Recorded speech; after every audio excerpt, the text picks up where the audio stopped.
Oh no. Rest up, bro. Give me rest. Give me the rest, people. Okay. Okay.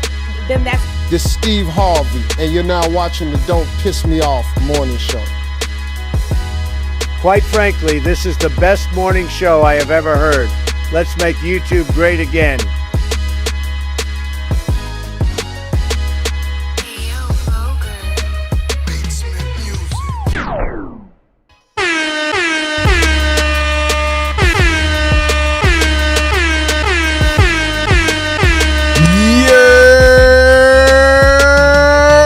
You are now tuned in to the Don't Piss Me Off morning show with real conversations, meet unfiltered vibes. I'm 2K, your host, and alongside with me, we got my girl Common Sense Cat, and we got the Prince of Pissing People Off, Black_TV. And today we're gonna be giving you some news you can lose, some laughs, and just a little bit of drama. So y'all come on in here, hit the like button, and while y'all do that, let me do this. We got I Am, shout out to Shay, D-Boy, top of the top, Bobby Chad Jr., top of the top, Desiree, what it do, my love? Miss Forbes, what it do? Miss Rivera, what it do? Spaces, what's up? Golden Child 10 group, Carrie here with us, my dog, come on. Chris, what it do, what it do, what it do? Steve, Tisha, what it do? Shout out to the my guy, Eureka. Mr. 43 Text, what it do, love? Sophia, what's up? Lady Rip, what's up with me, Reed? Miss Fisher, Saucy, y'all come on in here. Cooking, what it do, Kai?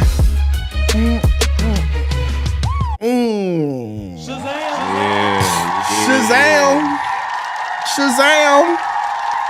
Yeah, one more day to Turkey Day. Yeah. We all gonna be eating the same shit tomorrow.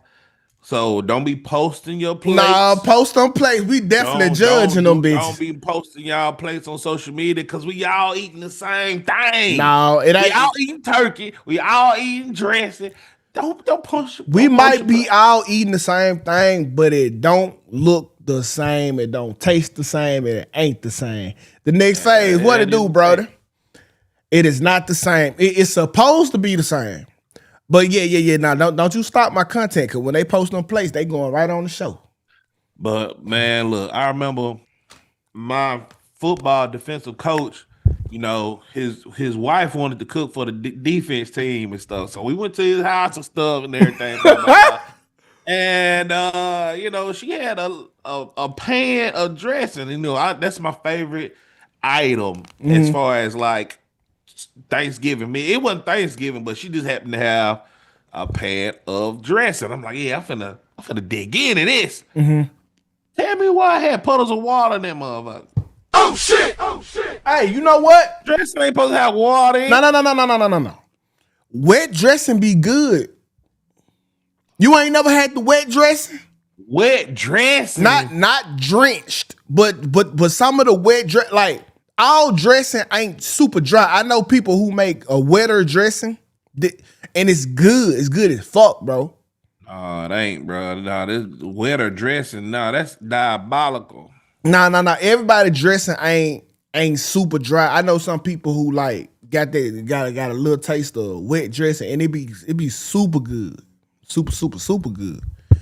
Who be in your family cook wet dressing? My family don't cook. Ain't no telling why I had this plate at one of these whole house. I was at one of these whole houses. I was hungry, nigga, and it was good. It was good. Man, I don't know about no wet dressing. Yeah, moist, not wet. And look, man, if this is your first time deep frying a turkey, don't throw the turkey in there fast because it's gonna explode. It's gonna explode. You better go to YouTube University and make sure you know what you're doing. First of all, turkeys are easily the most overrated Thanksgiving dish on the fucking table. That's a fact. Oh shit! No, it ain't. That's bro. A You fact. just ain't had no good turkey, man. The cake, yeah, man. Look. This look deep. You ain't never had no deep fried turkey. I just don't, bro. Turkey overrated for Thanksgiving. I understand what it meant to the pilgrims, but man, they could have killed the fucking chicken and came out better than a turkey, dog. Oh my God, bro. That's a fact. That's a fucking fact, Black. And Man, you can do all kinds of things with turkey, man. You can make sandwiches at that motherfucker. You can make all kinds of shit, but bro. that's something you want. Turkey? Yeah, now that's where you got me at. Cause the turkey sandwiches after Thanksgiving, them hoes smack. They smack. But turkey on Thanksgiving, overrated. Overrated.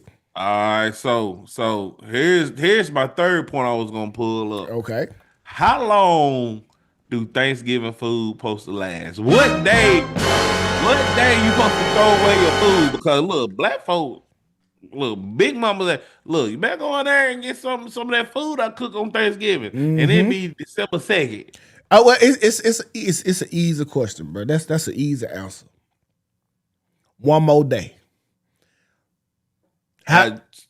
So Sunday. One more day. Sunday, time to throw it away. No, one more day. Listen, if it's Monday, hey, how long this shit good for? One more day. If it's Tuesday, how long it good for? One more day. If it's Wednesday, how long is it good for, Black? One more day. Listen, we got it's always good, nigga. Hey, we gonna eat it till it gone. We gonna eat it till it gone right now. We gonna tear it up too. One more day. Y'all say Saturday Max. One more day. Saturday Max, man. Look, if your Thanksgiving food lasts until next Friday, you diabolical. Listen, right? if you diabolical, I can tell who used to struggle in this bitch. If y'all got roaches in your house, 2 days max. Cool. I get it. Because when the roaches discover the shit, is over. But if you don't got roaches in your crib, man, you can and go in that bitch and eat and put it back and eat and put it back as long as you want to. Everybody that's saying 2-3 days, I know what's going on. I know what's going on. It's all right. They call us terminator. That's diabolical, man. Like, man, I guess though, man. Like, cause in my situation, I'm cooking for my family, and I always have a lot of food left. And you know, I'm a single dude. You think I'm gonna throw that shit away? No, man. Go and put up them work plates for the week, bro. You got yeah, right. Go to work. Yeah, that's where everybody bring their Thanksgiving food to work. I'm like, damn, what you eating now? What's the best? Turn on another day. What's the best Thanksgiving Day condiment? Not condiment. Condiment. Condiment. No, you mean side dish. Condiment. You mean like okay, all right. Well, you really can't say dressing because dressing is a main, dressing not a condiment. Bro. A condiment is like mustard, ketchup. Oh, white gravy. Yeah, the gravy you put on the dressing. That gravy that you put on the dressing. What's the call, y'all? Y'all know what I'm talking about. Got the eggs and shit in it. Hey, thank you, Kim, because I'm starting to lose faith in these niggas. It's easily the cranberry sauce. Thank you. No, ain't nobody eating no damn cranberry sauce. Man, you crazy in the motherfucker. Like, listen, I'm so all in on cranberry sauce. Last year, I got the actual cranberries. Not just the sauce, not the shit you slice up. I got that, and it was still good. This nigga talking about actual cranberry, nigga. You don't even know how to make a sandwich. Bruh. You gonna eat it. Why you eat it cold? Listen, my dog. You get the motherfucking the moist dressing with the cranberry sauce, and you mix that shit in, dog. Thank me later. Yeah, that toilet gonna thank you later. Thank me later, bro. Thank me, motherfucker. It said Jubilee gravy. You eat some wet dressing with some nasty cranberry sauce. I like. Your butt gonna be saying to the That's what you gonna hear in that toilet. I like my dressing a little wet, but hold on. Before we get done, go all the way in. I was watching motherfucking Baby Boy the other day, bro. And, I'm sorry to hear that. No. And my take on it, watching this as an adult, man, bro, wasn't nothing fucking wrong with Jody, bro. Oh shit. Yeah, he was broke. He was 20. Like, cuz, as growing up as a black person, I I thought that Jody was fucked up. Jody was 20. How you know he was 20 in the movie? It tell you. He was 20. Listen, Black, if you think that, listen, this for you, the context do matter. listen, this for the fuck you up. He was 20. Yvette was 25. They had a child. And the child was 5 years old. God damn. Let's run the numbers. Ooh. Yvette was 21 and he was 16. There go Jazz. So you mean to tell me Yvette was a pedo? Oh shit! Are you for it? How do you find this information out? Hold on, bro. Let me put Jazz on here, bro. Because yeah, this shit was mind blowing, bro. Bruh. This shit was mind blowing. How did you find out these numbers? It's accessible, bro. You can just look it up. Hold on, Jazz. Oh yeah, she here. She here. Yeah. No, listen, bro. Jody is 20 in the movie. Yvette is 25. Yeah. Goddamn me.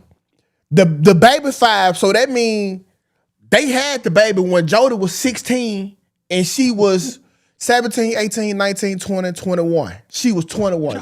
Jody, yeah. That's a fact. So yeah, Yvette was a pedo. Yvette was a pedo. And then on top of that, she trying to get a 20-year-old to have standards of a grown nigga who she should have been fucking that was her age. What's up with it, Jazz? So we breaking down. I just watched. I just watched Baby Boy the other day, and you got to watch it with your adult eyes. Did you know that Jody was 20 years old? And you said Yvette was how old? Yvette was 25, but their child was 5. That's mind blowing. That's mind blowing. Wait. How did you find this out? You can go read it. Okay. So if their child is 5, they already had the 5-year-old while he was 20. That child was 5 years old. He was 5. You can read the backstory on Google. So he was 15 and she was 20? Or he was 16 and she was 21. Either way, it don't fucking matter. So the whole movie, it looked different now. Because they was busting Jody ass like he was 20. Yeah, he really was doing his thing if he was 20. Like, come on. That nigga selling dresses. He got some hustle by himself. The time management could have been better, but he 20. Think about it. He 20 turning down some more pussy. That nigga was on his shit. But man, come on, dog. What you gotta say about that, Jay? I don't know. I'm speechless. I've never heard that story or that narrative. That story was never framed to be that way. They didn't want you to look at it that way. See, look, hold on. Listen, bro, let me Google it. How old was Jody and Yvette on Baby Boy? Tell you right here. Jody is 20. Yvette is 25. I always thought she was a little older than him. She was definitely more mature, but I thought they were still in the same age range. How old was Jody Child on Baby Looking at Boy? it from that lens right there, that's slick mind blowing though, cause like That's crazy as hell. I'm thinking he was 5. And now, like, everything seems so wrong now. The stepdad is choking him out.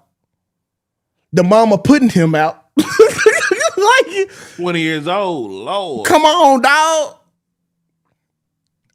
Listen, it blew my mind when I was watching it, bro. And then had this nigga beefing with the Crips. Yeah. Mom. Hey, you debunking some shit right now. Yeah, you got to hear my theory on why Mike from what's the name of it? What's the name of that Tyler Perry movie? I Should Have Got Married. Why did I get married? Why did they get married? Mike wasn't wrong at all. You can't get nobody to tell me that. Mike told Sheila, fat ass, that long ago that Sheila, you need to lose some weight. You need to do this. Whoop whoop. Sheila didn't do it. Sheila continued to get bigger. You know what Mike did? Mike replaced her. Guess what happened when Sheila did when she left Mike? Every fucking thing Mike told her to do. Oh shit! Oh shit! Oh shit! And then the new guy started treating her like shit. The police officer guy. No, I think the difference is that the new guy that she was with, like, it's one thing to say you need to lose weight. It's another when you encourage and try to help them to lose the weight. I think the difference is with Mike, he was still like shaming her, cheating on her mentally, exhausting her, all still saying like you need to lose weight, not really supporting her in that transition. Whereas with the other guy, because she always wanted to lose the weight, but the environment will really determine like your motivation. And if you're with a partner that's constantly tearing you down and keeps shaming you into losing weight, you're gonna gain more weight. Your cortisol levels are gonna spike because you're still under stress. But when you are in a situation, in a loving situation with someone who loves you where you are and then encourages you, supports you to lose the weight, because he was in the gym with her. He was helping. Yes, it's a movie. I know, but I'm just saying. Shit. It's a movie. It ain't that deep. No. Fuck that. What are the cortisol levels? That's usually how it's done. What are cortisol levels at when the nigga can't pay the rent? You don't ease up off his ass then, do you? I'm just saying, regardless of if it's in a movie, even in real life, you thrive better in environments that support you, especially with partners that support you. Why is that such a... I get it. But so this how I look at the roles, Jazz. Because my wife know what she needs to do to maintain the status of a great wife. I know what I need to do to maintain the status of a great husband. That don't require help from the other. I'm never going to go downstairs and help my wife clean up because that is her duty. My wife, in turn, she don't even check the fucking mailbox. She couldn't tell you when the last time she saw a bill. And that's what I have to do to maintain my role. If your job is to be presentable, look good, and fit, don't take away more of my time to be a great husband, to come over there and help you be a great fucking wife. Right, but with the example you gave, Mike wasn't a good husband. He was. No, he was cheating on the Mike girl. was fed up. How much longer do I have to... He should have left.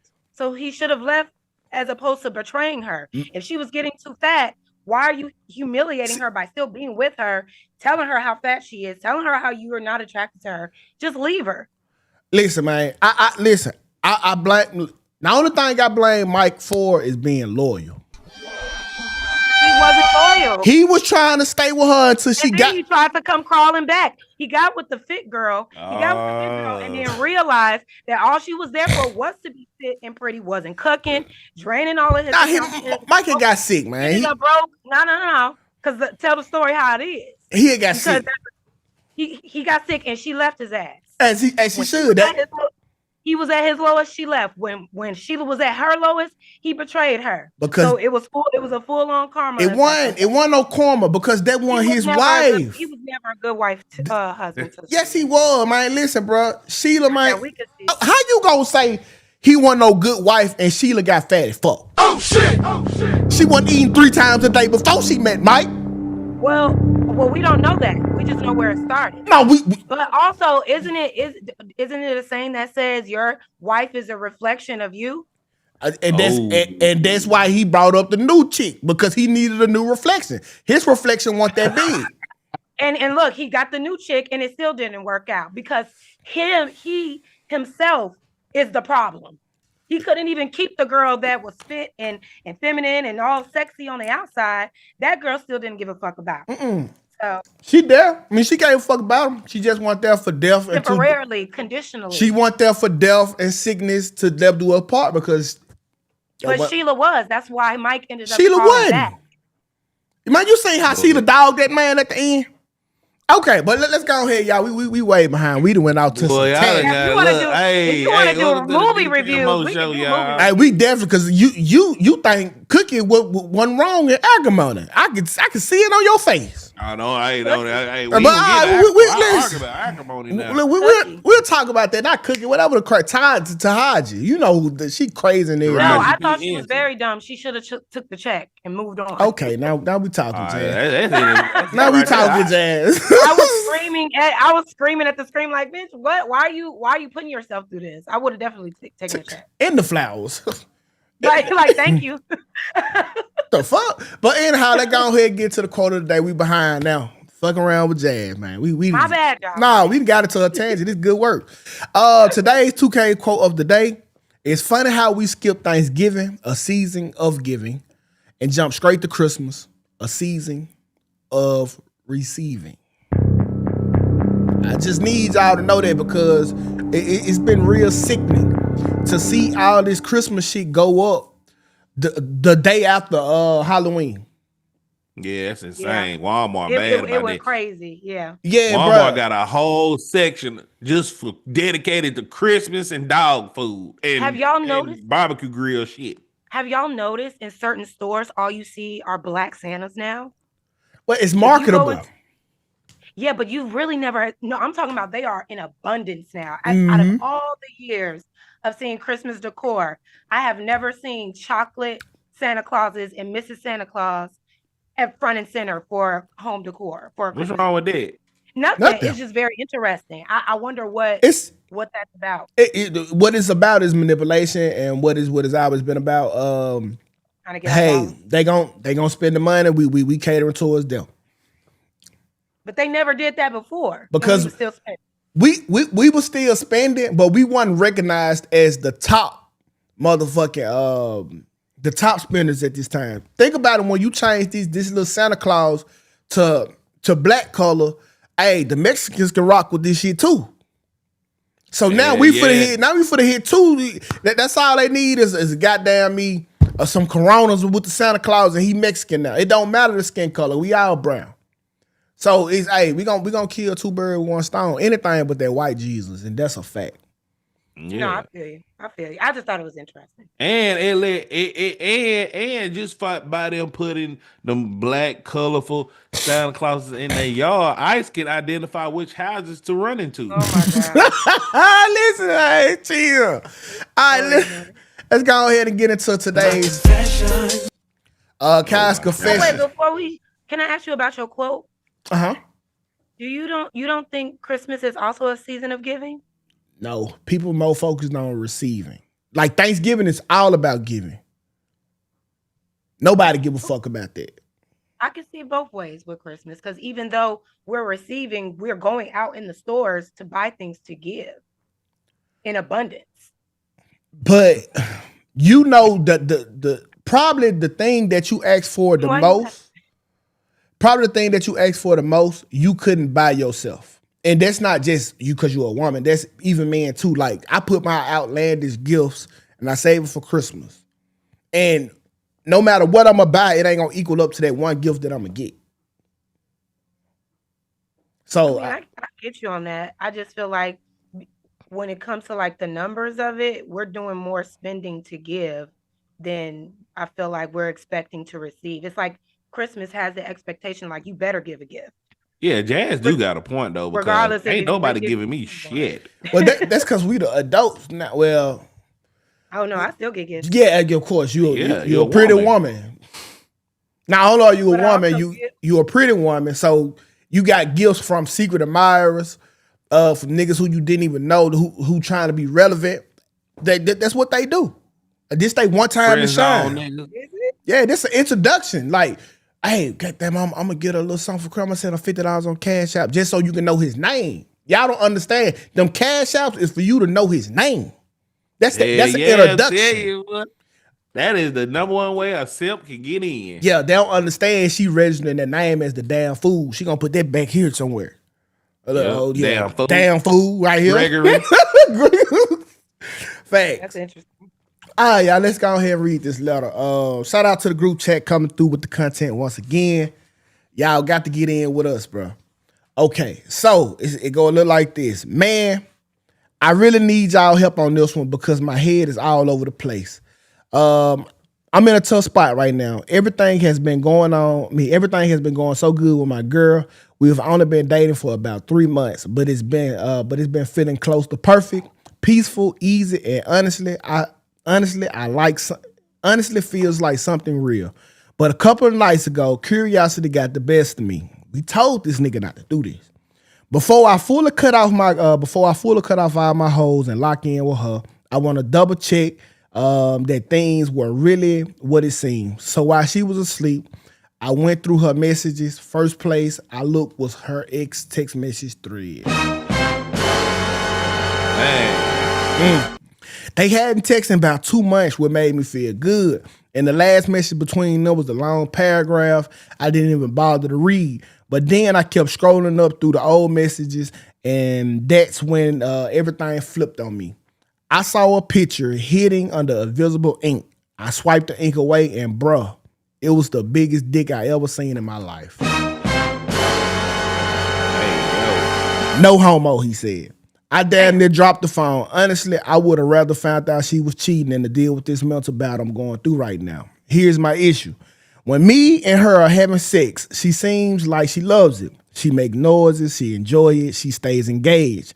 I'm not small by any means, but now I'm questioning everything. It's like there's a part of her pussy I thought I was reaching. Now I feel like I know why I never fully felt that way. She is the fifth girl I ever been with. I'm not a pussy expert. I don't know what's normal, what's not, what the body adjusts to, or what it really means. But after seeing that picture, I can't unsee it. Now I'm insecure, thinking she faking or comparing me to him, even though she's never made me feel that way. So kind of DPMO, what should I do? Do I talk to her about it? Do I try to push past the insecurities? Is this something that can mess up an otherwise perfect relationship, or am I tripping off something that women don't even think about the way men do? Yes. All right, so first of all, you shouldn't have went through that damn phone. We told that nigga don't do it. Oh shit! Like it don't matter how good your relationship is. If you go through that phone, you're gonna find what you're looking for. It's gonna meet and that man found a 13-inch dick. Now I ain't never had no problem with this situation. And people always calling me, arguing with me about pictures and shit. But I digress. Look, What? if you don't ever want to have a heart attack or feel a certain type of way, don't ever go through your significant other's phone. Point blank is simple. You can still lock it down. Look, majority of these women out here done got ran through. You know what I'm saying? They got multiple bodies. They got 50 bodies. So it's expected for her to have some shit like that in her phone, bro. You just insecure, bro. He said, Grow dude, up. he said, man, bro, shit look like a baby leg, bro. I said, damn. Yeah, damn, baby leg. Yeah, so Jazz, I want to know what you got to think because you can give us the most insight. He said, is that something that y'all think about? Is it like what is it? No. Because I'm gonna clip this up and give it to him. No. First of all, yes, it's insecure. It's insecurity because now all you're thinking about is another man's dick. Yeah. If you can't get past that, then you need to move around. Because I guarantee you the girl you're with, like you said, is so perfect. She's responding to you while you do have sex. She's not thinking about him. Yeah. And so now you're comparing your junk to another man's junk that's not even in her life anymore.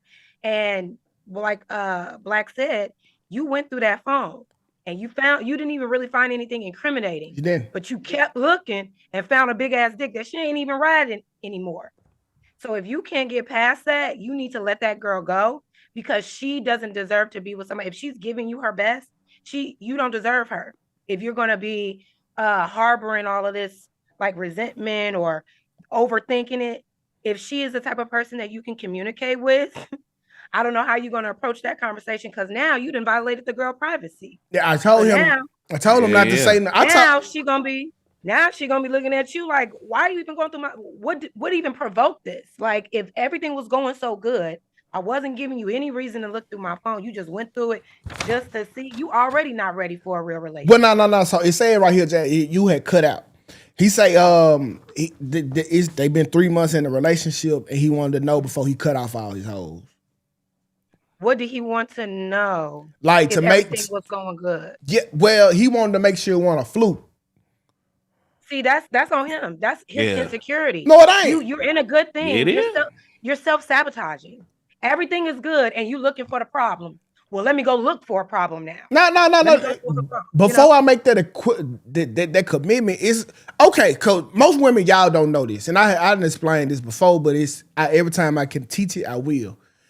When we are in a relationship, the first 3 months, you are in a relationship, not me. Oh shit! Okay?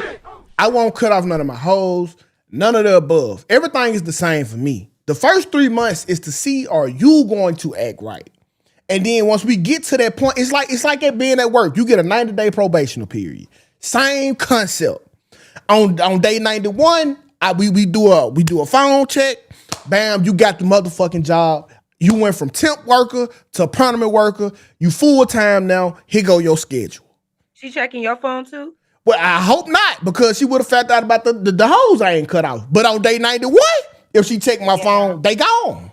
That's ridiculous. They gone.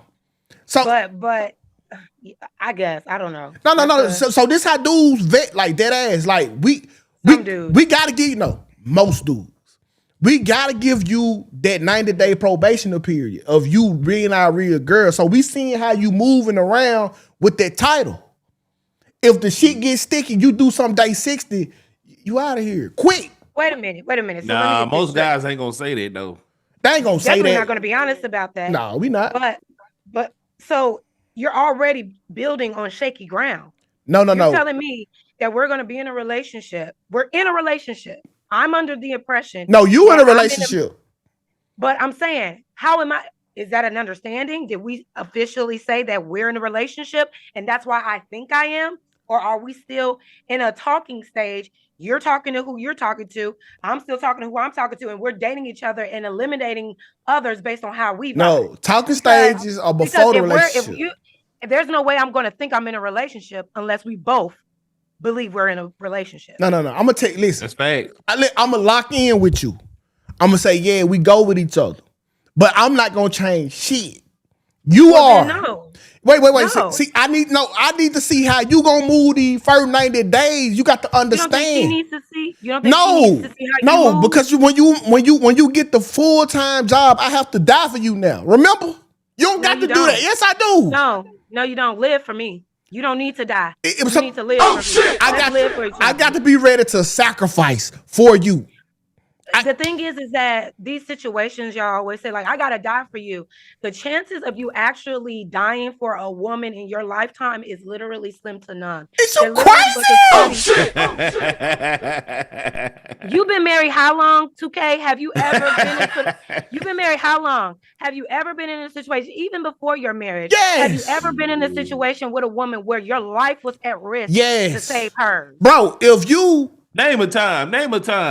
Okay, me and my girl, we this ain't even we ain't even in year one.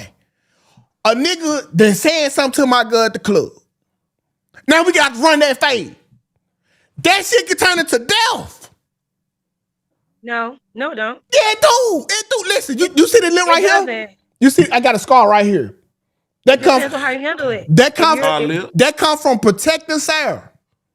But that was your choice. Story. That was your choice in protection, though. No. If he's saying something slick to you, yeah, you can verbally check him, but that doesn't mean it has to get physical. I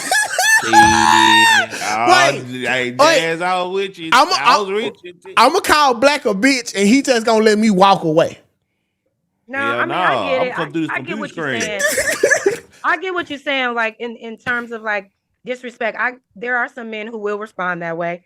There are also men that will remove themselves, whatever the case may be. Protection is protection, but don't go into the situation thinking every move you make now that you're in a relationship is at risk of you dying for the person that you live. Live. Well, you just got listen. I get now. You live for your kids, bro. I get that. You die for your family, though. But this is what I got to tell you here. The first 90 days for a man is crucial. And the reason why we don't tell you the whole plan, because you still gonna be moving perfect We want you to be comfortable in your position. That's dishonest. That's not. That's not. Yes, Look, it look, is. look. You just said, go ahead, Black. But the whole thing is most men is not gonna operate what 2K is saying, bro. At all. Y'all Most just gonna men is lie. gonna simp, because that honeymoon stage is a motherfucker. I'm gonna tell you this right now. That honeymoon stage, you gonna go head over heels for a woman. You gonna overlook certain shit just because who you got a girlfriend now, you got a man now. Man, look. The mindset 2K is saying is player mode. 2K is in player mode, but is most men players? Nah. No. It ain't really player mode. And I'm sorry that you can't start a relationship on that type of grounds where she thinks that she's in a committed relationship and you're not behaving like a person in a committed relationship. You're not telling her because you want her to still act like she's in a committed relationship. Meanwhile, you still throwing dick around town. No. I ain't say throw dick around. I just say I'm not. Just say you're not gonna give up your hoe. That's it. You're not gonna do nothing different, but you're gonna make her behave as if she is in a relationship with you just to see how she acts. Listen, no, because you're not gonna be reciprocal. The first 3 months, listen, because you locked in. Now that's condomless sex. So I'm still locked in with my hoes. We not fucking. My hoes now, they know it. I don't believe that. They know about her. Hey, why do you need them around? Why do you need them? What do you like around? What you mean? Why need them around? If you locked in with somebody, you're rocking with her. She's showing up for you. She's being reciprocal. Y'all having consensual, unprotected sex with just each other. Why do you need to be talking to somebody else? Why do you need to carry on hoes that are not fulfilling you in the way that this person is that you're currently dealing with? Can I explain? Because first of all, she just got the fucking job. Oh shit! Them hoes you talking about? Relationships. No. Them hoes you were talking about, they fed me for months or years before I met her. I got a loyalty to these hoes too. So then leave her alone and be No. Hold on. I tell you, listen. You're trying to have your cake and eat it too. No. I'm not having my cake and eating it too. I'm gonna cut the hoes out when you meet the criteria at the end of the deadline. Okay, well let her. But I'm not cutting off the hoes who was here for me when she wasn't. That's disloyal. And she got niggas that was there for her before you too. So until you start showing up and showing her why she should cut off her other niggas, then may the best man win. That's disloyal. She still got the friend zone niggas. That's fairness. That's disloyal. When I was single, the way that I would date we're not all having sex with each other, but yeah, there are other people that are pursuing me. May the best man win. And whoever shows up consistently, all these other guys, if there are other guys, they're going to fall off. It's going to naturally happen because that person is focused on me and I'm focused on them. So once I say, you know what? No, I'm locked in with this guy. He's showing me he locked in with me. I don't need these other niggas anymore. I want to give him my full attention. When I was playing, really spilling the sauce right now. Really? Yeah. It ain't really sauce. It's slop. No, it's not slop because listen, bro, that's like you goddamn me getting something that's brand new and just throwing the old shit away just because you got something brand new. So women are not objects. But that's still disloyal. That's an even more reason to keep them around until she's vetted completely. But you're not even being loyal. I am. You're secretly still entertaining hoes outside of this fake committed relationship that she thinks she's in with you. That's not loyalty. That's loyalty, bro. She's getting 100% of me. I'm just how when you still entertaining hoes. Listen, bro. When you go to a job, you got a 90-day probation period that you respect. This is not a job. This is a job. You gonna die for. You gonna put this shit with your life. This is more than a job. Okay. This is more than a job. So she's your subordinate. So she's your employee. No. She under my program. Man will be the leader, right? She under my program. And you're not even starting off leading correctly because you're going into it not being honest. No, don't start your shit. Don't start your shit. You're not even a good leader. My attention, listen, bro. Who want to work for you? Who want to work with you? When have you ever got a job and became the CEO the same day? You said what? When have you ever got a job and became the CEO the same day? How can I work a job and be and how CEO? Can you be if I'm at a job, there's already a CEO. And how can you be my girl if you was not tested? Ma'am, please. I mean, entrepreneur, technically. That's your own job. But the scenario didn't require any tests. If the girl is showing up and showing you consistency, reciprocity, respect, showing you that she is into you completely. You know how easy that is? Your test to her is to still mess with some hoes on the side without being honest. I'm not saying mess with them. So why do you need them? I'm just not cutting them off. Okay, and then let her do the same. Listen, I keep telling you, bro. She got to see too. She got to see too. Listen, man, we are more loyal than y'all are, and it's showing right now. Because you ready to cut off a nigga that made sure you ate for 3 years in a row. You ready to cut that off for a new nigga. No. Let me talk to her. Because you gonna cut your ex off who fed your ass 3 times a day for 3 years straight. For a nigga you met for 3 months. That's why I said we gonna keep our niggas on the side until we know what's best. Hey, please. Like you just said, why would I cut a nigga that's been feeding me? Exactly. Look, for a new nigga. Exactly. Y'all saying, look, I ain't gonna say I hate, but I have to agree with Jazz on this though. You got to look at it from the perspective of I generalize everything. Majority of men is not doing this. Yes, they are. I mean, I understand what you're saying, and I agree with you saying, but majority of men is not doing this. Black, yes, they are. You just ain't never heard nobody vocalize it and put it into structure like I just did. You do this shit subconsciously.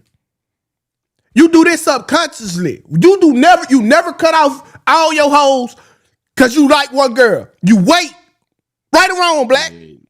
Yeah. You just don't know you wait 90 days. So like Jazz, in that perspective, he is right, because if I'm thinking she doing A, B, and C and D, but I don't really cut, because like she might do some stupid shit next week.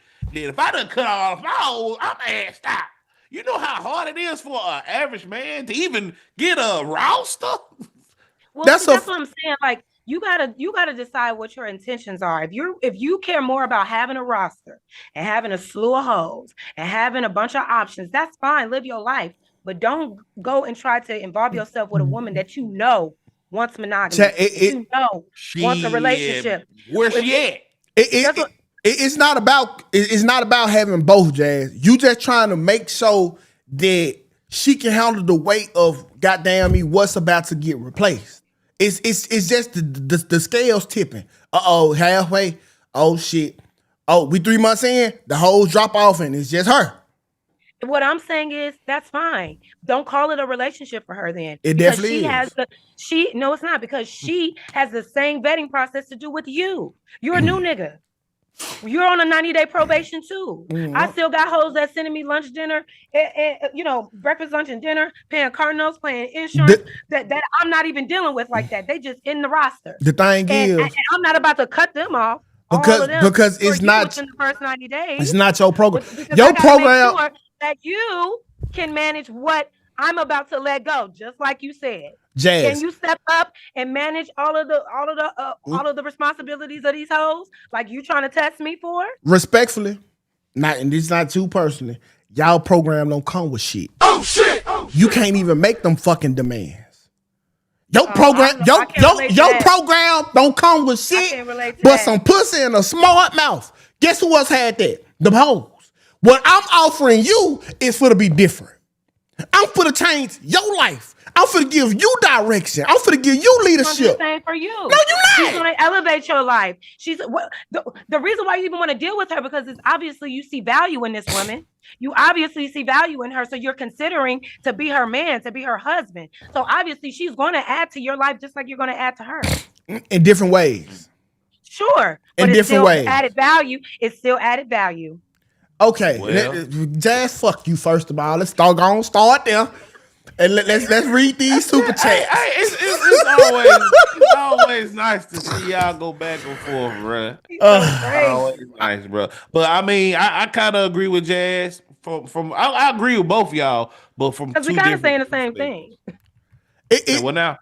I said, because we kind of saying the same thing. He want a probation period where he ain't, he not necessarily having sex with these other women from before, but he's still in contact with them because he got to make sure this woman that he's considering Same thing for the woman. She got some people that was in her past before you came that keep showing up for her, but she like you. She gonna vet you those 90 days and see if all of those guys can come out to make you the one. Same thing. And that's okay. Everybody should date like that. We can't have the same program because we not offering the same benefits though, Jay. That's what you not understanding. What do you mean? What benefits? So what benefits determine? Either way, it's still a program. It don't have to be the same one. And both of us can't be in the program. Somebody got to be under the umbrella. That's subjective. That's on you. As a human being, everybody has the right and in an equal playing field. Listen, that's why the marriage rate. Anytime it rains, you can't expect loyalty from a woman and you not being loyal. Anytime it rains, there's one umbrella. One person has to hold it, and somebody has to be under it.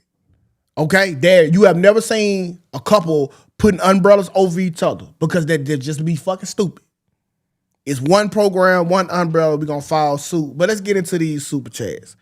Shout out to Magnetar. He quoted Ephesians 5:2, Ephesians chapter 5, verse 25, and that reads, "Instruct husbands to love their wives just as Christ loved the church and gave himself up to her." Oh shit! She is just a girlfriend at that point, my boy. God was not talking about the hoes. Okay, Big T said, thank you for the $10 super chat. He said if she keeps dudes around, she's not going to be as competitive as she needs to be for me to cut the deals. That's a fact. I Tell G with the thank you for the $5 super chat. He said Jazz is king for women to move like men. The more a woman does that, the more she's fucking up her value. Oh shit! The vetting process is not gender specific. It's not gender neutral. I can have a man that I am considering and we're not in a fully committed relationship with and still have other people that I could consider as well. That a man can do that, a woman can do that. But see, y'all think when women do it that we're having sex like men are having sex. And we're just dating. We're just hanging out with these guys. We're going out, seeing how we interact and going back home. Y'all expect sex from every woman that y'all interact with. I mean, she gonna give it, yeah. So that's why y'all say that it lowers value. Yeah, so that's why y'all say it lowers the value. But we're not having sex with y'all because we know anytime a man touches us, it lowers our value because men are invaluable. Ooh, I'm just playing. Okay. All right, let's get into this. And I purposely put this up here because I know how you feel. But I feel like there's a lot of no accountability going on here. But I'm kind of starting to hate the word accountability because motherfuckers just be using it now. Let me pull this up. Hold on, we got Spaces calling in. No, my dog. Yo, man, I was trying to not call in, bro. I go for it. That's my biggest fan. That's my biggest fan. Just constant dumb stuff, bro. First of all, if the guy in the previous segment that you did with the Kai confession corner, she still had now they've been in the dating for 3 months, and she still has that text thread available for her to refer back to that penis that she's supposedly over, that she's not thinking about. Second of all, when it comes to sexual proclivities and what they do, women are liars. They will tell you that, oh no, it's over, I'm not thinking about that. When in reality, they wishing that they are still getting that same penis that they had before. Because if she had a 12, and you know this how, and then you get to us, and then you get to a 6, you're gonna be like, oh man, something missing here. Now, when she said she tried to say, not the majority of women are. If a woman has 8 men on the roster doing different things for her, at least half of those men to smash. Or they won't be on the roster. They got to be doing it for something. But we for the move to the next topic though, bro. All right, cool. I say this super last thing. Okay. The women out here giving out cheeks for the price of a smile, bro. Stop trying to act like it's some sort of dollar value on it, or it takes some time to get it. All right, bro. Later. He was red pill raging right there. He always got something to shout out to Spaces, my biggest fucking fan. The man that always has something negative to say about women and for some reason can never get one or keep one. Yeah, I would argue. Not shout out to him. I will argue that all that he said, everything that he said right now was pure projection because you have no way of proving your biases on what you think women are doing. So don't come up here saying it's so stupid. I could say the same thing about you, but shout out to Spaces, my biggest dog ass fan. Yes. Spaces come on here and defend women a lot, actually. But I No, digress. I'm sure, but he hates me. He goes from panel to panel to talk shit about me. Clearly, there's no woman at home to show him enough love, so he takes it out on Hey, me. chill now. Hey, chill on Spaces. Okay, shout out to you, baby. You need a super chat that. Shout out to you, baby. Magnetar said, thank you for the $5 super chat. Magnetar said, I'm confused.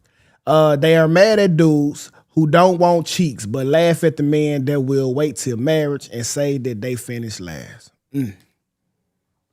Goddamn mag, boy. A goddamn mag, man. Let's get to the next topic. Let's get to the next topic. Be a 2-hour show.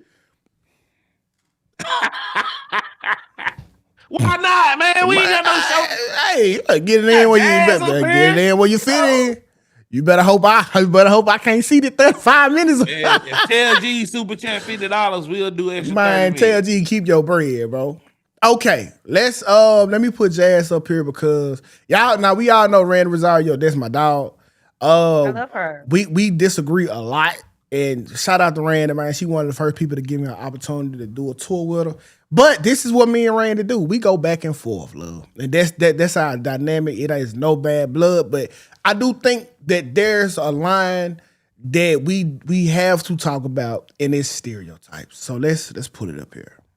Women get labeled aggressive the moment we speak up, the moment we got to express ourselves, we feeling something. As soon as we do, it's not that serious. What y'all seem to skip over is most of us was never given the space to be soft. Pain was never safety, it was weakness. That whole breaking down was never an option. You're so strong, I have to be. Because we don't break down, we're not in the corner, oh my God. And we're able to say with our chest, hey, I didn't like when you did that. It's a problem. My disconnect be, even when I express myself the right way, it's still hard to digest by some people. It's okay for you to have feelings, but my feelings don't matter, huh? Oh, okay. Who are you, darling? Who are you? Someone that doesn't make sense. So focus on the tone, you don't want to hear the truth. And when we say it in a good tone, I don't like that. I'm calling black women aggressive. Half the time we hold back tears you will never be able to see. And we don't even be being aggressive. You gonna know when I'm being aggressive. It ain't no question. Think about it. Good day. Black women get labeled aggressive the moment we speak up, the moment we... Okay, so the topic is, and we got a lot of black women who watch the show. So I'm never coming on here with intent to insult or demean them, but I would be doing a disservice if I wouldn't dare to help them in the correction process. Because if y'all think y'all perfect, then that means that y'all telling me that there's no room to grow. Now, it's not a mistake that even black men have the same sentiment, let alone the world, that black women are aggressive as hell. I think Black gonna agree with that. I agree with that. And Jazz won't agree with that, but she knows the truth. So my question to you, Jazz, is that just a stereotype that we are diving into, or is there a real problem, real talks that got to be had? About women's aggression? About black women, because she said specifically black women being aggressive. Yeah, I mean, just through personal experience, even in workspaces, when you're just being firm and direct, you don't even have to be yelling or be disrespectful. But if you're firm and direct and know what you're talking about, because I am black, it's going to be interpreted as, oh, she has pushback. She's doing too much. You don't even have to raise your voice. If a black woman specifically is not conceding to whatever it is that society wants us to do, be, and behave and adhere to, we're going to look like a problem. But I do agree with Randy and with black men too. But I do agree with what Randy said. Black women have never been given a space at any time to literally just be, and just to be black women without being scrutinized for it. We literally had to pass certain things just so we can wear our regular hair into workspaces, because it was deemed as the hair that grew out of our scalp wasn't professional enough. So we're always being criticized. We're always being told we're doing too much or we're not doing enough, even if we are in environments that require us to have a good time, to, be loud and fun. That's also an issue. So it's always going to be an issue no matter what we do. And I think there may be a minority of women who are aggressive, Black women who are aggressive. I think you can find that in every racial group. And if they handle every situation with aggression, that means they lack maturity. That means they have some evolving to do. They are a product of their environment. They have normalized toxicity. Those things also happen, but it's not a blanket statement for all Black women, and it definitely derives from a stereotype of Black women. Black. Look, I'm gonna say this right here. Jazz said all that. I'm just gonna keep it funky. And y'all know I'm very direct. I say what it is. I ain't gonna say no long paragraphs. Look, the reason why women are aggressive is because it's in their DNA. As Black people, we just are an aggressive group of people. And when you stamp femininity over that and how it is in the dating market nowadays, oh yeah, they're gonna be aggressive as hell. It's like it all stems from upbringing and DNA. Black women just aggressive because they're Black and they mamas ain't shit. And they was taught to they not need a man for nothing. And when a real man approaches, they fend themselves off. They fend themselves off. And So yeah. see, but that's just my opinion. but okay, so Thank God it's just an opinion, not a fact. okay, so let's talk Man. about it because we can't. I wouldn't dare say that Black women is, TLG. are the majority of that Black aggressive women are not the majority. I mean, you will have Bullshit. what you mean? You mean to tell me Black women, as far as being aggressive, is it the majority? No. No, it's not. Jazz said it's not. It's not. I'm saying it. I'm thinking Now, it that's is. what I'm is. saying. And what's your environment like, Black? It don't Are matter. you constantly? Hell, the planet Earth. Listen, it don't. What you mean? No bullshit. Black Planet Earth. Listen, it's I'm not gonna say all Black women. I'm gonna say American Black women because when I'm abroad, they not aggressive. I'm sorry. It's the American Black women. Y'all are hella aggressive. I don't know your interactions or if you deal with a lot of Black women, Jazz, but I have over the years. When you meet a Black woman that's not aggressive, men tend to like protect her with the life, like with their life, because it's a rarity in our community. Like and imagine what the world see looking in. Like they don't see the ones that's not. They get to watch the women on Baddies acting a fool. See, this is what I'm saying. No.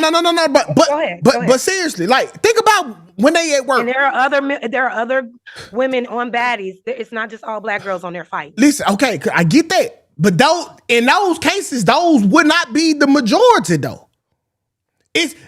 Listen, you can go to a Those restaurant. baddies are not the majority of. You can go to a restaurant right now. I don't even watch that show.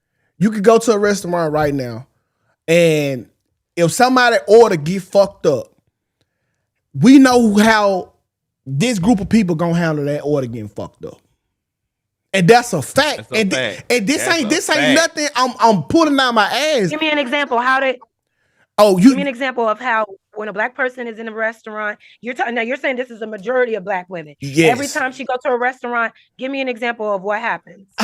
Jazz, I'm gonna show you it's such a majority. Fellas, in the comments, leave what is going to happen if you mess up or order a Black woman order at a restaurant. I'm not going to answer. I'm gonna let them do it, and then because we all know Because I've seen white women throw things across counters in restaurants and fast food chains. I've seen them throw hands. I have seen them cause scenes inside of restaurants. Absolutely. I have definitely seen But that. Jazz, so they let's make not do skits. that.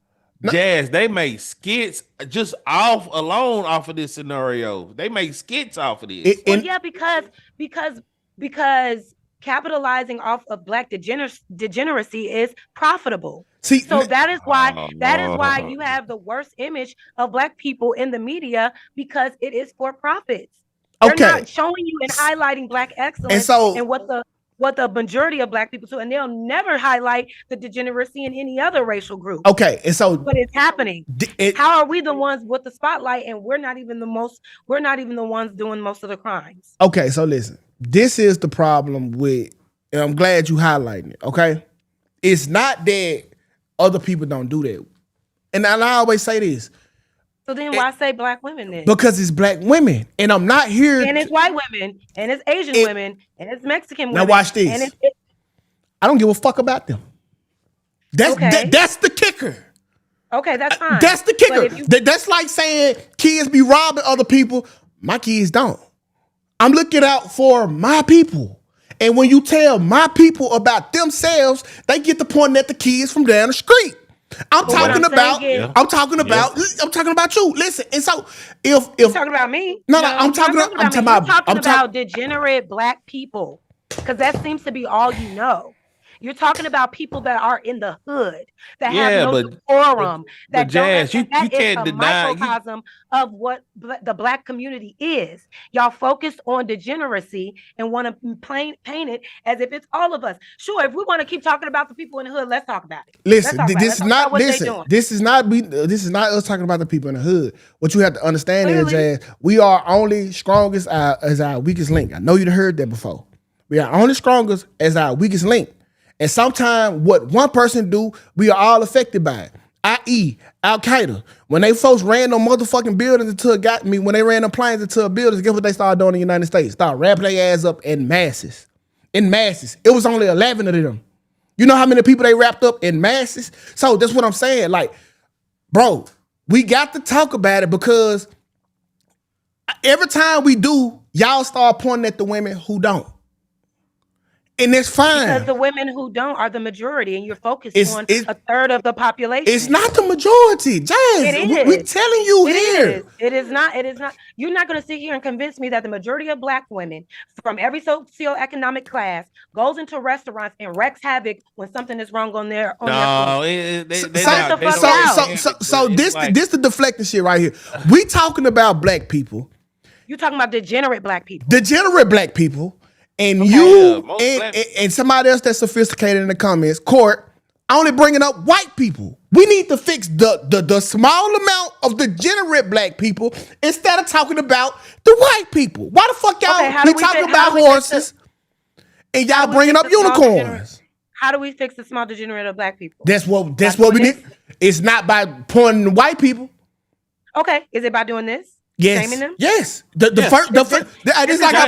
agree. This need to come back. This like a AAA program. In order to realize you first have a problem, the first step is to admit we have a problem.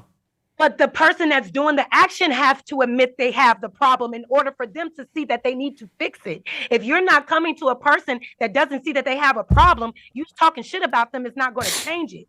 So that's what I'm saying. Y'all shaming and doing all this, all y'all want, wasting all this breath. Do you really think this message is landing on the people that you want to fix the issue? Jazz, are you shaming about people that smoke crack? Excuse me? Are you shaming about people that smoke crack? I feel sorry for people that smoke crack. Are you shamed? What do you mean, am I shamed? Are you shamed for people that smoke crack? Yes or no? It's a yes or no. I don't understand. Do you feel shame when you see someone else smoking crack? No. Why don't you feel shame? What do you mean? Why would I feel ashamed for somebody else's behavior? Fucking exactly. Thank you. Because when you see keep in mind. Now, when you see goddamn me black people acting up, you just said the word, oh, why you trying to shame us? You are shamed because it directly affect you. Smoking crack doesn't shame you because it don't affect you. So you are shamed because you know that there's an action and you are you refusing. You know it need policing. You shame because you got a personal attachment to it. It's okay. So you're saying that I see some. That was good. No, it wasn't, because here's the thing. Just like the person smoking crack, I can't feel shame for myself, because even if it's a black person smoking crack, am I supposed to feel shame because they're black? No. I can't. They feel ashamed because you don't relate to it. If I view black people in a certain environment behaving a certain way, I feel disappointed in their behavior, but I'm not going to be I'm not going to go up and shame them But because they are the ones you that have to look within and listen. realize You feel their behavior is you incorrect. feel disappointment because it's an attachment. And listen, I'm the same way. When they And was humanity. listen, bro. I worked in corporate America, and when a video went viral of a bunch of white people deep throating pickles at a Boosie party, the white people asked me about this shit in the break room. I had to defend us when they was there doing They're white people doing the pickles though. No. It was black women at the Boosie parties. Oh, you said white at first. Okay. Deep throating pickles. My fault if I fucked it up. When the white people, I felt shame because I got a personal attachment to that. So if you feel shame, it's because you know that there's a wrong being done. But they're showing you a video of certain people doing a certain thing. You can pull up a video of a certain people like them doing the same certain thing. I'm not saying that you got to defend them, but they're not going to defend that. You know what they're going to do? They're going to say, well, that's them. We're not, that has nothing to do with we do it too. Do you think white people, do you think any other class of people goes to the most degenerate subset of their people and say, shame, shame, shame? You Absolutely. Okay, hold on. But the thing is, Jazz, the only question I got for you is it fair to say that you recognize that it's a stereotype that black women perpetuate and do? Yes or no? It is a stereotype that we did not. Do you agree with that? It is a stereotype. We didn't create the. You don't have to create it. Listen, I find for the most part stereotypes to be very, very, very fucking true. Well, it's a stereotype because I don't think every black man. I don't think every black man is a criminal. That's also a stereotype. Listen, I get that, but for the majority of the matter, stereotypes are true. Goddamn it, white people shoot up schools. Black people love watermelon. That's not a stereotype. That's a fact. White. But why can't be a fact when he say that black women are aggressive? And they are. Because not all black women are aggressive, and the stereotype that black women are aggressive. There are plenty of aggressive. Why can't if we know that there are aggressive people in other groups?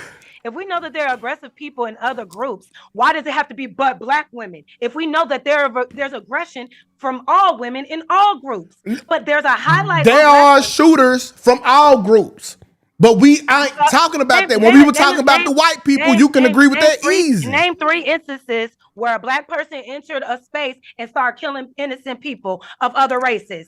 Schools, churches, malls, theaters. Name a time where black people just do that. We're not talking about violence within a community that's usually targeted, that usually is, No. The key word is not the motherfucking color. It's the innocent people. It don't matter where they shot up the people. Innocent people die. Black people do that shit all the fucking time. You could be at a club right now. I'll concede to this. We naturally, as black people, we do have a little bit more spice. We do have a little bit more passion. That's all I want to hear. But none of that is negative. Wait a minute. That's not negative. We are the flavor of everything, which is why everybody wants to attach themselves to us. But we were never able to be and flourish in our natural way because of the condemnation and the constant issues that we face in America, which we have to respond with aggression. There's a target on our backs all the time. We are always looked at as the most degenerate, the less than. They didn't even want us. These people are mad to this day that they don't have us enslaved, y'all. Listen, they never wanted. Understood. They never wanted to. Okay, so if we had developed an aggressive mechanism because of the environments that we are put in that don't allow us to just be, when we are trying to be, we were dressed to the nines. Creating our own schools, our own programs, our own businesses. And they bomb that shit. And they bomb that shit. They bomb that shit. So you have to understand there's no group of people in America that can speak to that type of experience. I get it. So if you have a people that you keep fucking with, not allowing for them to thrive and be soft and be normal and not have a reason to be aggressive, you might develop some aggression within that community. I will give you that. But to say that the majority of us, when we go out into public and there is something wrong with the majority of us carry ourselves with class. And it is unfortunate that you all are never in proximity to people of class. Nobody else. What I constantly hear is you talking about bonnets. Oh man, ratchet, twerking, gang banging, and all of this. Listen. So it's like if you're constantly surrounding yourself with low class people, you're gonna believe this is what it is. But I'll give you the nuance that yes, we have a lot more flavor. There is a reason that we are aggressive, but it is not the majority of us.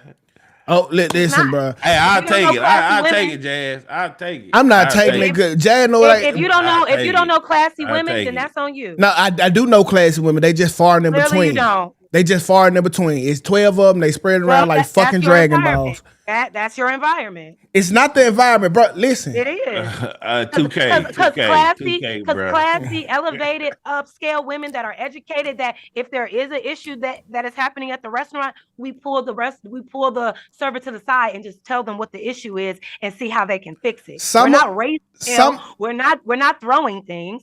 So I understand that has happened, but it ain't happening in mass with mature Black women or Black people. Some of our top Black female representation. Michelle Obama. Hold on, wait. Michelle Obama. Jasmine Crockett. Those are two political pundits that we have not in office with Michelle Obama, but they like top of the top. Would you consider them to be aggressive or polite? I think that they. No, I asked you what you think. You don't got to think aggressive or polite. No, I don't think they're aggressive. I think Jasmine Crockett is a little more spicy in her delivery, but aggressive, like I'm ready to fight. No, just not. Nobody said they were gonna fight. Speaking of being aggressive, so then, tell me, what do you mean by aggression? Are you confusing aggression with passion? Because you might say I'm aggressive, right? No. I want to say you aggressive, but then tell me what you mean by aggressive. Aggressive is a certain tone met with certain energy at the right time. Okay, I'm gonna get aggressive. Right now, your tone. People are trying to label that, but I get it. You passionate about what you talk about. We the same way. That's what I'm saying. But when you meet the energy, when you put some energy behind your tone, with a gesture or a way you walk, or you throw water at motherfuckers or something like that, that's when it becomes aggressive. Don't worry about it. You said a lot of different things. Like throwing water is assault. Yeah. Can we go to the next topic, please? Throwing water, not assault? I don't understand what you want me to concede to. I get it. You see a majority of Black women being aggressive people in restaurants that don't have any decorum. I don't concede to that, and I know that is not a fact. Okay. But because that's what you always see, that's what you believe. I'm saying there are some women that do that within our community, but it's not the majority. Hey, I accepted what you said 15 minutes ago, but you know, hey, you're not gonna make me believe that. No. I'm trying. We got to call topic. Hold on. Oh damn. Q, what it do, love? What's up, 2K? What's up, man? Okay, it's not, see, what they missing is, like, 2K, like, we down south. And, of course, we travel, so we see a lot of different stuff. When you exposed to, like, a certain environment or just your people, you can't say certain stuff don't exist. Like, we see this stuff happening. You know what I'm saying? Fact. We see bunnies. I see a bunny everywhere I go. And it's not just a environment, it's going on. Yeah. Anytime. Okay, so tell me. You see a bonnet everywhere you go? Where are you going? Listen, no. You see what I'm saying? So now she's trying to say I'm going in certain areas. It's not about being in certain areas. Saying, I can go anywhere and see somebody with a bonnet on. You can go to the airport. And that's what I'm saying. The airport ain't the hood. And here's the thing. You can see a bunny everywhere. And that's the thing. So I agree. For me, I don't think that it's sanitary to go out in public with a bonnet, because I just think bonnets are for the house. I'm okay with you wrapping your hair up if it's not done, but bonnets are literally meant to be in the room, in the house, when you go to sleep. I think it's just unsanitary. But I don't see bonnets everywhere I go. So that's why I'm asking, where are you at so often that you're constantly seeing women in public places with bonnets on? You go to school. There's no dress code in school anymore? No. I'm It saying depends. go to the school, and don't go when all the kids there. Go when all the late people pulling up. And I guarantee you'll see a bunch of robes and bonnets. Never fucking fails. Every fucking time. Every time. So now. Oh, thank God we got a super chat. Yeah, now okay. we're criticizing. Now we criticizing what? We're criticizing moms and what they wearing, dropping their kids off at school. Fuck that they getting the kids to school, but because they pulled up to just drop them off in a robe and a bonnet on, oh my God, degeneracy. Absolutely. She got her ass up and got her. Absolutely. Okay. All right. Can I walk in that bitch naked? I get what you're saying. Okay. Get that. All right. Miss Rivera, thank you for the $20 super chat. She said, I show up just to get pissed off. Anyways, I love it over here, and I just wanted to express my gratitude for the show. Happy Thanksgiving. No, we are happy for you. We are happy that you was giving. Thank you. Let me. I'm silently pissed off a little bit. Go for it, Black. Let go on switch gears, bro. Look, man, I know y'all like to argue, but it's structure here. We not like some other channels that go. But we got 6 Jazz hours. here, bro. You can't expect us to do the show on time with Jazz. Well, 2-hour show then. You ain't doing nothing. Nah, fuck that. Me and Jazz got shit to do. Goddamn it, let's get this running. Let's talk about my topic now. All right, let's go. All right, shit. Play it. I mean, not play it. Bring it up. Pause. Okay, cool. There you go, Black. All right, Nick Cannon, he on his fucking podcast, he said he would rather raise a fucking bully instead of his kids getting bullied. So play the clip, man. And there's confidence in knowing how to fight. That's real. Just at being a protector, being able, because I was a very, very small child. Yeah. And I had all of the taekwondo and all that, and that helped me and gave me a sense of confidence. But it didn't happen until I got into a couple of fights, and I was like, "Oh, I'm nice." I can hit. You gotta know what getting punched in the face. It's different. The kids are different now. It sounds like you shouldn't be though. It sounds like you learn how to fight because you had to fight. You don't have to fight. Again, I don't tell nobody how to raise their kids, but just at some point, the confidence in a man of knowing how to throw your hands it helps you in life. I can believe that. Sir, he's 3. Yeah, well, I teach him. Just turned 3. Boom, right in the chest. What's happening? And then he throw it back. Yeah. I just want people to be like, boy, them cannons coming, they gonna fuck you up.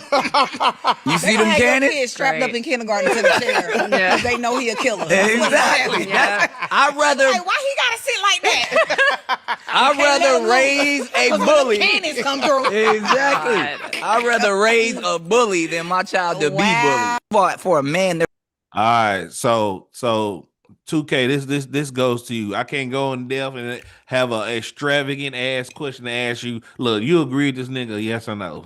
Yeah. All right, you gonna expound on that? Well, the key word in that is rather.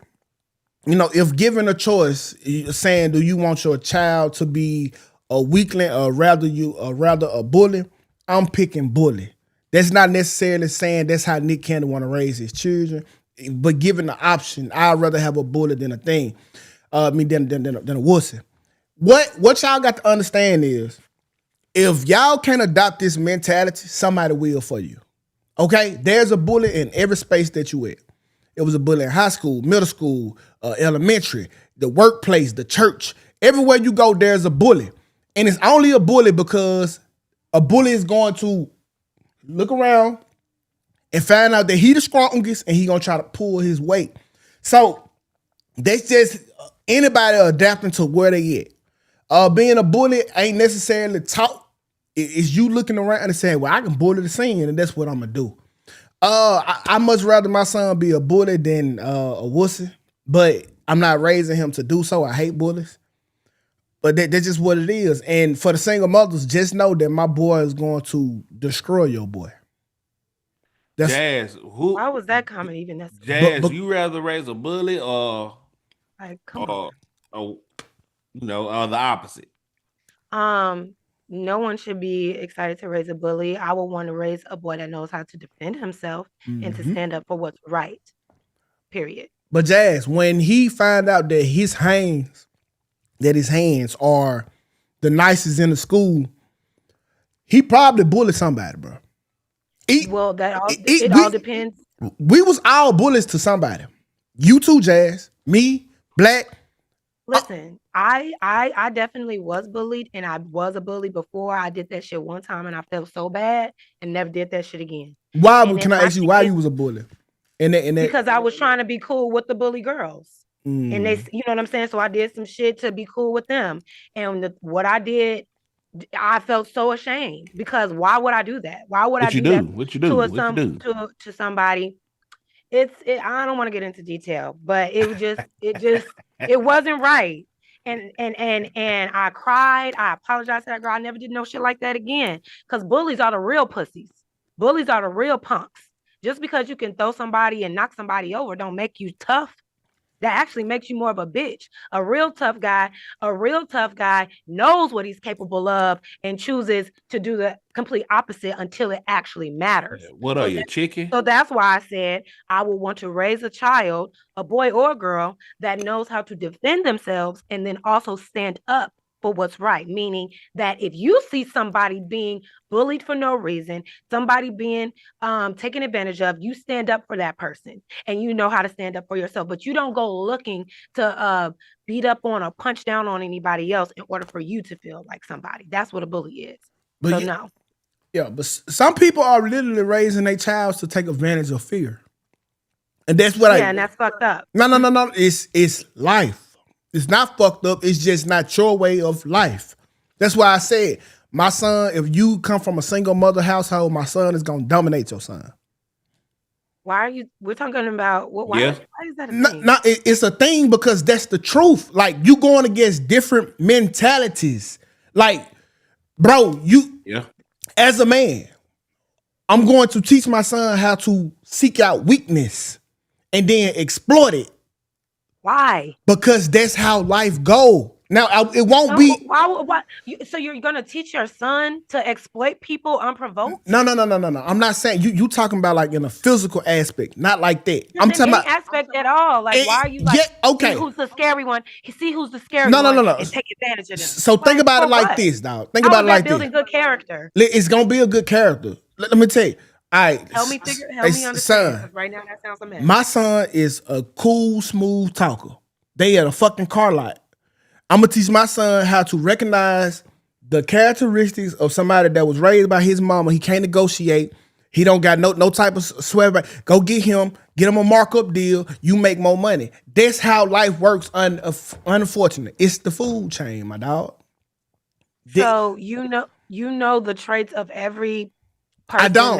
And guess what? Was raised in a two-parent house. I don't. And guess what? Listen, somebody gonna manipulate my son. They gonna recognize his weakness and they gonna do him. So that's what I'm saying. You don't have to raise your son to exploit people. Like I said, raise him to be able to defend himself and stand up for what's right. What do you think playing sports is? What do you mean? It's playing a sport. You learn the sport. It's a game and a game. It's okay. Let's say not every sport is a physical tackling. No, I'm not talking about tackling. Let go to basketball. I want my son to recognize that this nigga can't go left and make him go right because his right hand weak. That's it's the game and the game. But that's two people mutually playing a game. They both know that they are looking at each other to strategize who's to win. They both consented to playing a game. I'm talking about you building your son, and it ain't nobody. There's no games being played. Nobody is doing anything to him, but you're teaching him to find the weakest link and then exploit him for no reason. That's what I'm saying. Hey, no. Life is a game. In the game of life, you are always playing. Right now, you playing. Right now, I'm playing. Right now, Black playing. There's no. I'm losing. Yeah, me too. My ass beat by 20. Right. There are no ways around this, Jazz. It sounds so bad saying it, but this is just life. You're teaching your son, knock everybody over to get to where you are. Listen, okay. So check this out. When I moved in this house, Indians, they looked at me. They said, "You Black, your credit not the best. Hey, I want 2 times the motherfucking I want to secure deposit twice and first month rent. I had to pay $13,500 to move in this bitch. When anybody else, they would have, if they would have looked at an Indian, they would have said, okay, let's bring me first and last month rent. He looked at me, exploited me. Now it's time to renegotiate. And it is, but this is life. So this time I called the nigga. I was like, hey, if you go up on the rent one fucking penny, because I'm watching the market. If you go up on the rent one penny, I'm moving out. You got me. Okay, I'm not going up on the rent. Let's re-up. Bet. Bam. It's life. He exploited me. I exploited him. Okay. And that's perfect.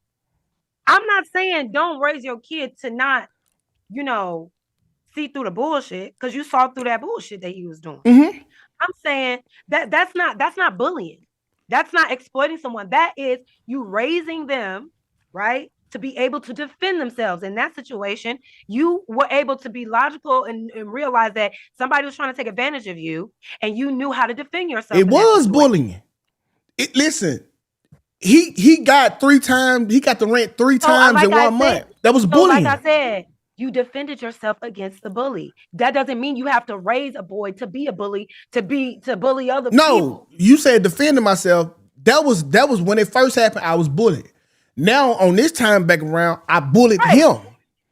Right. You defended but it was well warranted though. He deserved what you gave him. But you gotta be taught that though. And that's what I'm saying.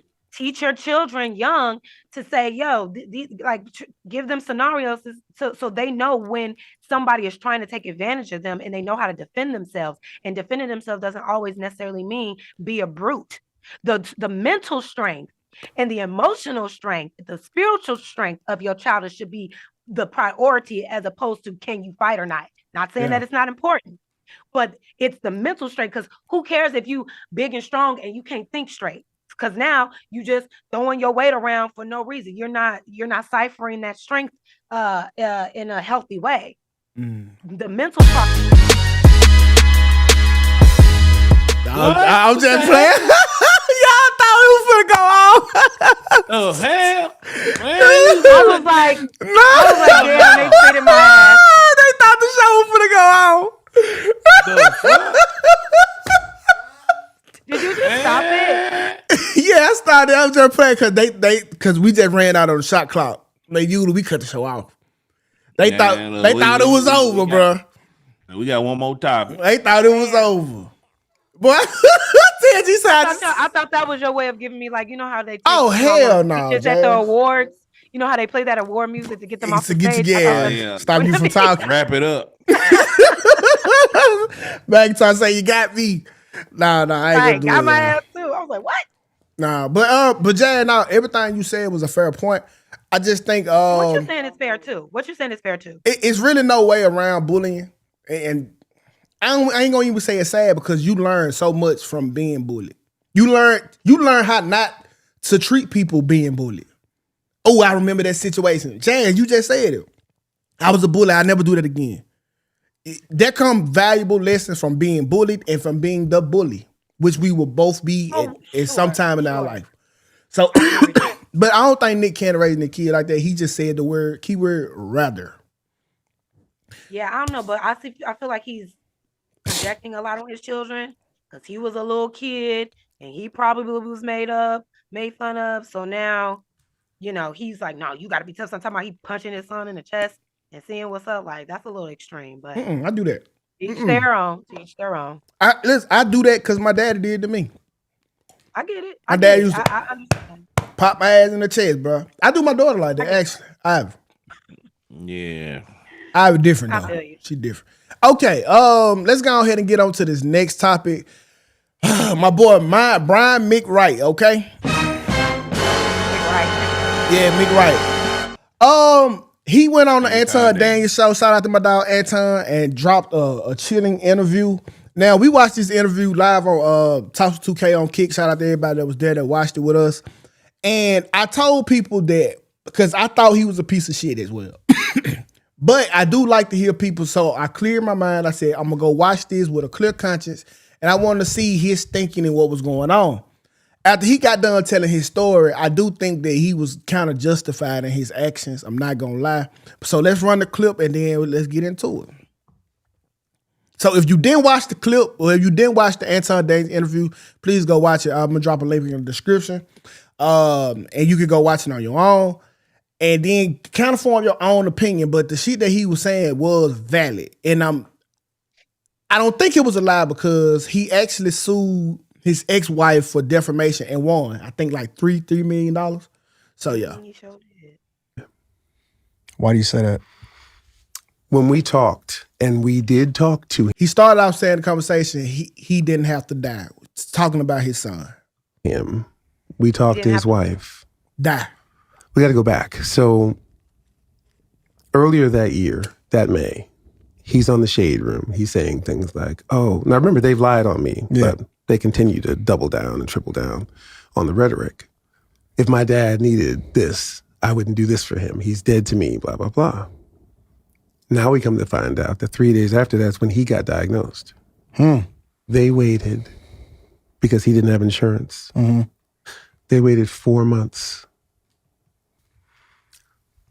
According to all statistics, 91% of colon cancer diagnosis that are caught early are curable. Right.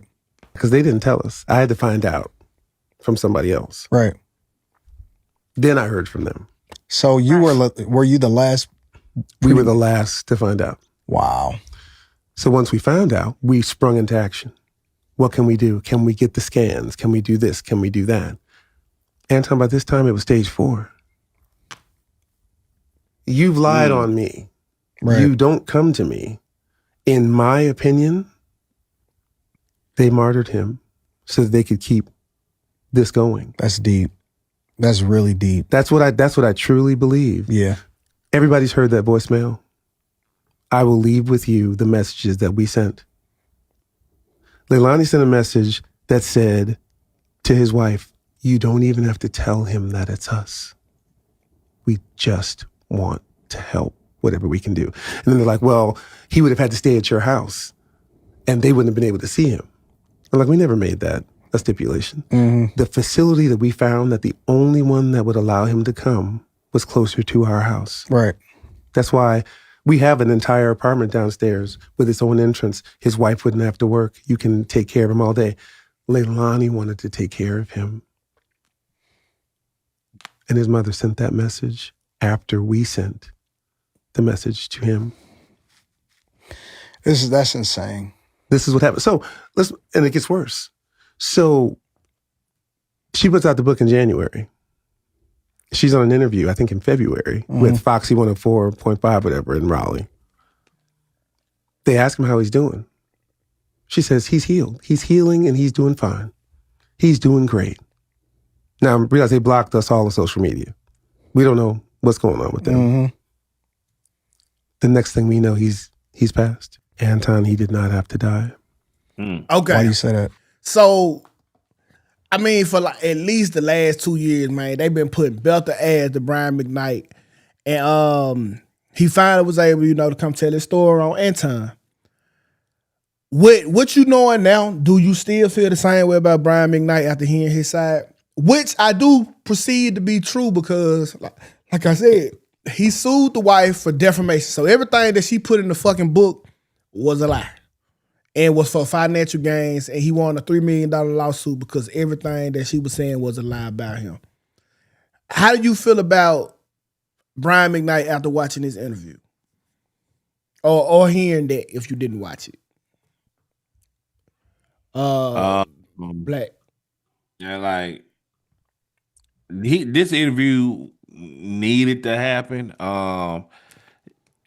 Just by this interview alone stirred my whole perception of Brian McKnight in a whole different light, because like it's always 3 sides to a story, and I think this needed to happen. Like, that's sad. I mean, it's some evil people out here, man, and for them to exploit his son like that is fucking insane. No. Okay. What about you, Jan? Yeah, I mean, if what he's saying is true, it's very fucked up. But nobody should have to go through that, especially with a dying child, a dying son. But I also did find it strange that on the death of his son's birthday, he posted about him gloating about winning the defamation lawsuit. I thought that was very distasteful. He's seeming very empathetic, and my son didn't have to die and all of this, but on the day of your son's death, it was either the the year to date that his son died, or when his deceased son's birthday. It was one of those days. But that particular day, he came out and said, "Oh, God is good. We just won this lawsuit." Blah blah blah. That was very distasteful. So, and he's done other things as well that are very questionable. So, like like him being really genuine about how he really feels about his kids and not being like not having motives behind why he has that, moves the way he does. Well, no, he explained it all on the interview. So the reason why he changed his name from his child and then changed his other child name so he can be the original Junior is because, first of all, he said the first child wasn't made out of love. But that wasn't the biggest one. He was like, the second one was he was like, wait. I gotta pause. So you're gonna punish your child who didn't ask to be in this world. Wait a minute. Okay, go for it. Your reasoning, this child wasn't made out of love, so I'm gonna treat it like this. That right there is a red. No. It is a red flag because that child, whether you brought it in the world with love or not, they didn't ask to be here. So why are you treating that child different based on the actions that you chose to bring this child? Okay, you got to let me finish. Okay, my bad. What happened was it was something real big that happened. When his child was he was like, why do I gotta keep? Because his child kept disrespecting him, trying to kill him, basically, like going to the media talking bad about him, trying to do this, and like here you are trying to destroy the same name that I gave you. And then it was one big event that happened. We all watched it on my show. It was a big event that happened. Like what? There's no coming back from this.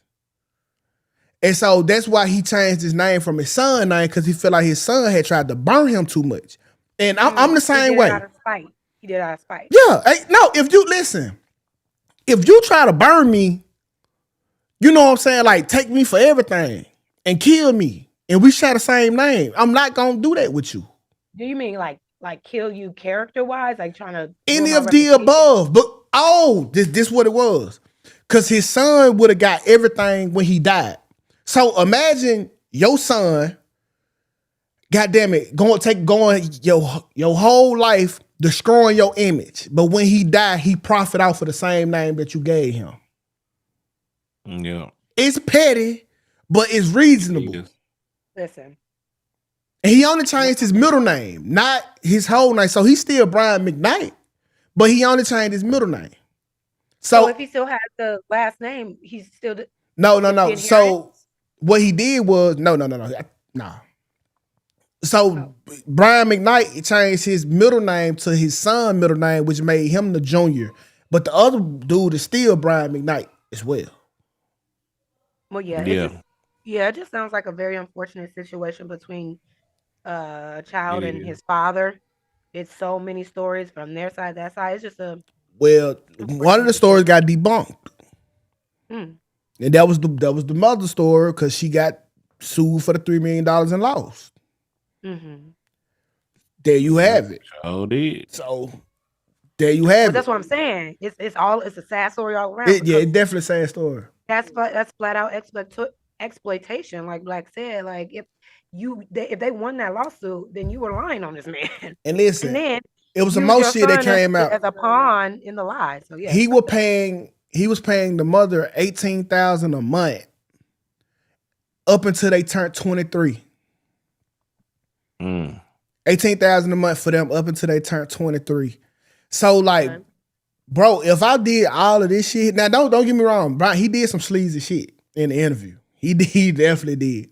Cause he was like, they could have got way more, but he he was smarter than the mama, so he had fixed it to where they was So he's only. definitely a sleazeball. That's why I'm like, Yeah, he's not in he it. but the main shit that we hate him for, like him being colorist or racist to black women, it wasn't none of that. It wasn't none of that. So the main shit that he did, like that we hate him for, he kind of explained that well. But he still did some sleazeball shit though, for sure. Yeah. Yeah. But yeah, that's still on that, man. I so hate bro, my kids try to play with me like that. I swear I disown all their. Oh shit! I'm not gonna give you the luxury, bro. I'm not gonna give you the luxury. I don't play like that, bro. Well, yeah, I mean, you got to be good to your parents. You got to be good to your parents. You got to, take care of your parents. But also, children take care of parents that take care of them. If you are a active parent, a parent that actually cared for your kid the best way you could, I mean, like not just throwing money at them, but really being a parent and loving on that child, you have no worry about if that child is going to take care of you in return. So it's like, I done seen the same people grow up in the same house but have two different childhoods. It's all about perception. Yeah. Because sometimes those parents treat those kids differently. Trust me. It's really like, I ain't gonna say that, but I know somebody who bash in victimhood. Like they're a professional victim. And their siblings are well off, successful, and good. But the one sibling, he swear like he was a victim, and like so that's what he is. So he don't see his mother the way the other three see it. Mm-hmm. And that's like, to me, that's so sad, bro. Like, cause listen, you might say, damn, 2K, you drunk this? I'm gonna look at it like, damn, I got a lot left. So I'm big on perspective. Great perspective. I'm big on perspective. I love that. But also, you also have to consider that there are some times where siblings grow up in the same house and have a different experience with their mom or their parents based on how that parent, they may not be consistent with every child. They may be a little more neglectful with this other child, may be a little more harsh with the older child, be more lenient with this child. And the children are just seeing how you playing with everybody else and wondering what's wrong with me. So that it then internalizes like, was there something wrong with me as a kid? Why was I treated like this? And I clearly saw that. So parents, I think have a responsibility to make sure they show consistent love. And this where the child's place come in, like, because I know the children. So like my older daughter, when she cried, just let her cry. My second daughter, when she cried, tell her shut the fuck up. You got all girls. God knew what to do with you. No, I got a boy too. Trust me, he gonna fuck the world up. But all right. So my second girl, I tell her shut the fuck up when she cry. But my first girl, I don't. Now why you do that? Because my second girl built for that shit. Like she built for it. Like I whoop her ass and be like, was that ass whooping worth the cookies you stole? Yeah, it was. Oh, okay. Whoop ass for stealing cookies. I whoop ass for everything. So she not built to cry because she not built like that. Now the first one, she ended up being really crying because it's like you weak. Okay, I get it. So I'm raising her to be what I think she's going to be in life. To me, my first daughter, she's gonna be an excellent 9-to-5 worker with a degree, black girl magic, woo the woo, woo the woo. My second girl, entrepreneur, gonna give the world some hell. That's her. So I can't raise them or show them the same love because I see what they are. So you can't be looking at what I do with your sister and looking like thinking you had it harder. No, I just recognize what you was and recognize what she was, and I pander to that. Yeah, I don't know. I don't know. I would have to really think about that because I would embrace my children's like their differences as my children. I would embrace them equally. I'm still not going to if I'm a hitter, which I don't think I will ever hit my children, but if I'm a hitter, I'm not going to say, well, I'm not, if that's my form of discipline, all the kids is getting it. If my Easier said than done, Jazz. And that's what I said. I don't have kids yet. I'm just saying how I feel I would be. I don't think that we should have to hit kids, but that's a whole nother conversation. But I'm just saying I'm not going to not show this child love a certain way because they may be a little more you know, They ain't gonna do the same with the love you even showed. spicy. They not gonna do the same. That's okay. That's okay. I feel like I have a responsibility. I want all my kids to say, like, I was super unaffectionate, but my mom always hugged me. She did not hug me because she knew I didn't like affection. She hugged all of us. She was just a loving mother. Even though I wasn't like that, even though I was this way, she still all gave us the same type of smoke. If we got in trouble, if we accomplished something, she showed up for us equally. That's all I'm saying. Listen, my little boy, he dumb. So See, that's I got to talk. You got to talk to him a little different. Like you call him dumb? well, he run into walls, Jack. The walls don't ever fucking Oh move. my God. Hey, he call him dumb all the time. Yeah, man. he light skinned, but and that's not right. But no. See, I recognize his strengths kid. as well. He How got old is your son? he too. He do dumb shit. He light skinned, but he ain't too bright. Me too. I get it. 2-year-olds are literal. Tell you, Jazz. Jazz, people. They run into shit. They fall over. They climb. Especially Jazz, boys that have 2 nephews. Since I've been staying They're here, insane, but dumb, they are not. The walls have never moved. He have managed to hit the same wall a couple times. He likes that wall. Oh, he don't. But now he got strengths though. He a real helper. I tell him all the time, son, you either gonna be strong or you gonna be stupid. Strong or smart. This is what I tell him. You can be strong or smart. And I seen him carrying a 10-pack of juice the other day. He picked his answer. He gonna be strong. So we gonna fit him into his sliding life, and we gonna help him out. Smart first, or he will not know how to distribute his strength in a healthy way. I'm gonna help him out. But yeah, you can't raise the kids the same, bro. You just can't. They different people. Right. I can you gotta agree, recognize disagree. how they operate. Basically. Listen, what I'm saying is embrace them as individuals, show up for them equally as the individuals they are. Hey, CJ, so fucked Easier up. said than done. CJ say I found out my son needed glasses when he was 2. You trying to tell me go give my son an eyes check? It's a wall. He might not see that much. It's a wall, CJ. It ain't going nowhere. Go through it. Yeah. Yeah, just embrace all. I feel like you might have an alternative kid, a super conservative kid, and a rambunctious kid. I'm going to meet them where they are and love them equally. They will never say like, you gave older sister more love than me. You showed up to his events more than mine. No, they will never say that. Yeah. We're going to handle accordingly. I'll agree with you on that. Handle according to the kid, but be equal with the love and the consistency of how you discipline. Like don't let 2 of the kids do the same shit and then you discipline one harsher than the other. You know what though, Jazz? This one is better than the other. This gonna sound weird. I hate being loved. But what? No, yeah, that's you hate being loved. Me and Jay. I think we talked about this before, Jazz, on Anton's show. I don't like when people tell me they love me. I rarely say it back. Like make you uncomfortable. Very. Your mama never told you. My mom, no, she knew how to love me though. She never told you though. She tell me, but it wasn't a huge thing. Okay. I knew she loved me. What about your father? Did he ever tell you? Nah, I've never heard my dad. Me and my dad don't even got a picture with each other. Man, what father? I'm sorry to hear that. No, we cool though. We cool. Me and my dad cool. Like, all I'm just saying is that's probably why you're uncomfortable with it. If you didn't really hear it, it wasn't embraced like that. Because I know a lot of people like that. It feel weird, and the people that I hear it from, or I see when people say it, is usually like a manipulative tactic. Like people tell people that I love you.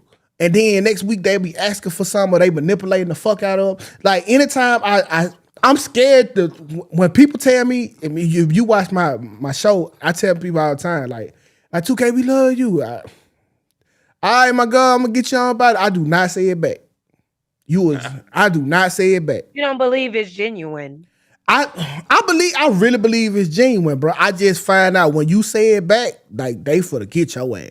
Man, love get you killed. Man, it feel like so much come with loving, bro. Like, oh my God. I mean, yeah, there are some things that if you're loving the wrong person or accepting love from the wrong person, you might have a crazy situation on your hands. But to automatically believe that love comes with all of these negative things, I think that's some shit y'all gotta work out. I just feel like that's something you just got to show me.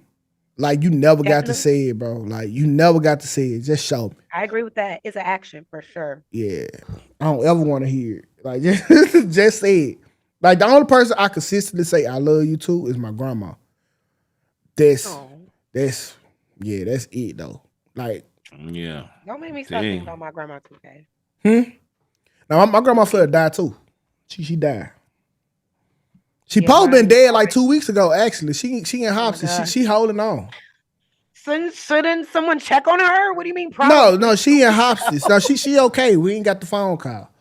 Are you saying hospice or Hopkins? You know what I'm talking about. Well, there's a there's a 2K difference. don't know how to pronounce words. Hopkins, whatever. Hopkins. You mean hospice? She's in hospice, elderly transition care. Okay. Premature heaven, whatever the fuck you want to call it. I don't give a fuck. She dying up there. That's what she at. Quick question, Jazz. How long do Thanksgiving food last in the house? You got till. Yeah, like Thursday. Okay, we're gonna eat tomorrow evening now. What we're gonna eat tomorrow. We're gonna eat a little bit on Friday. Maybe a little some on Saturday. By Sunday, everything needs to be gone. I don't want you eating this shit into next week.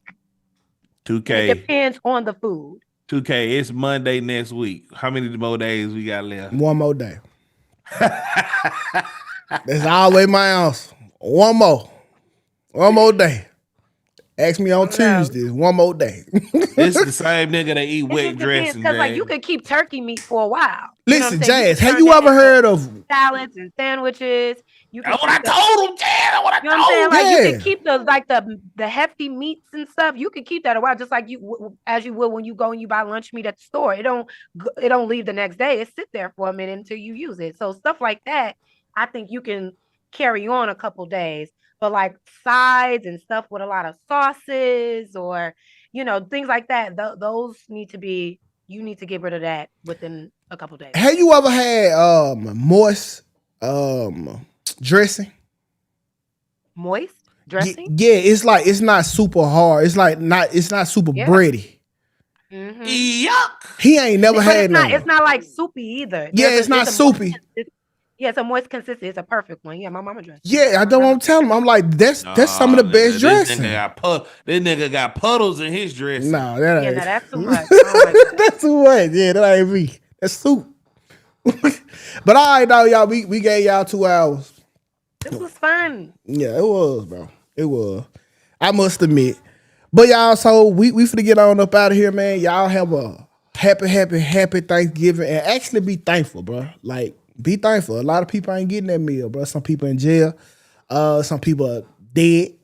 They getting in jail? It's some people that not that meal, not the meal we get. And there's some people that just, that got to work. So, man, be super appreciative. Make sure you embrace your family, man, because, we don't get together that often. So embrace them, and y'all be cool. A lot of people don't have families to go to tomorrow. That's a fact. That's a fact. So y'all be cool and be smooth. I'll see y'all on live later today. And just like that, we are out.